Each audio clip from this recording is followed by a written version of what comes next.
In this video, we show you how to complete your self-serve installation on our copper network.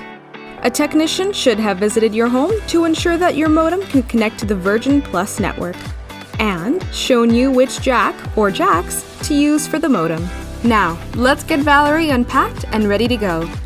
Connect the provided DSL cord from the internet jack to the gray DSL 1 port on the modem. If 2 lines were installed for your internet, connect 2 DSL cords from DSL 1 and 2 on the modem to the 2 dedicated internet wall jacks shown by your technician. Next, connect the power cord. Ooh. Now, Valerie is going to need a little time to get connected.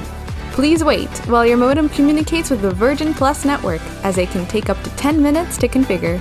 Once the indicators have turned a solid steady white, your modem is ready. You can start connecting Wi-Fi devices using the supplied Wi-Fi name and password. If you are hardwiring any devices, the Ethernet cables plug into any of the 4 yellow LAN ports. For more support, visit virginplus.ca/support or connect with our community forum at virginplus.ca/forum.